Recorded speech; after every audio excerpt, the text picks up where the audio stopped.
John, the captain's run is a chance to get a feel for the stadium, get a feel for the pitch, have a last kind of run through. Is it important as a training session, or is it the importance that you can tell what the mood of the team is like?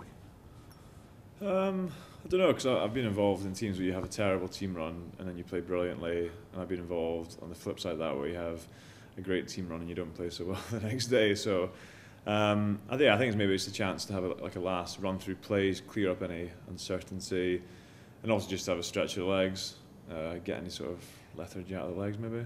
Maybe everyone's different, maybe other people treat it differently, but certainly that's the way I treat it. Do you get a sense of the mood of the team though, in that kind of captain? So I guess so. Yeah, you do a little bit. You can sort of tell if boys are a little bit nervous, or maybe the sort of magnitude of the game. You can sort of get a feel for it. You said something to me a couple of years ago about what to do at the breakdown, and how Andy Robinson had said to you to hold on a little bit longer, to stay in the fight a little bit more at the breakdown. Is that still true, or is the breakdown constantly evolving, constantly becoming different? I think it does change. I think the way the sort of laws change a little bit, and the referee's interpretation changes a little bit, and different referees will referee it differently as well. So I think you have to be aware of how the referee interprets it, and like you say, the game's changing as well. The way teams are playing, the way teams are defending, and I think it just evolves, and the sort of best teams in the world keep up with that and probably stay one step ahead of it. So when South Africa have ball and it goes into the breakdown situation, what's your kind of first principle is your approach in the breakdown?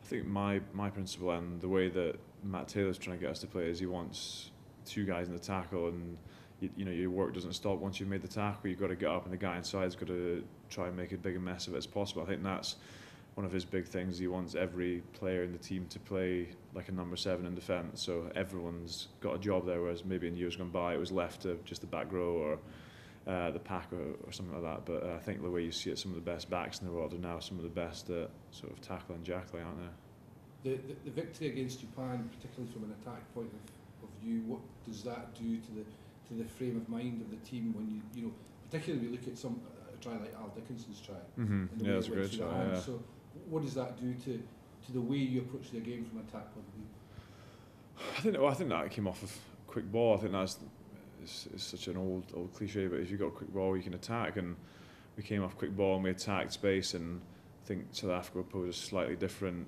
challenge defensively to Japan. We've had a little look at that, but I think quick ball is the key against any team, no matter who you're playing against. You get quick ball, you can score tries. And there's an extra onus on everybody, because if you look at the clear out from the back of the contact for Tommy's first try, it's Al Strokosh that's playing the ball from the... Well, exactly, so you're in and... Well, that's quick ball, we get the ball away and play, so that's something we, as a nation, we've always tried to play with quite quick ball, and I know that's something we work on. So, but like I said, that's a mindset, and as well as defensively, I watched that game in the summer against South Africa.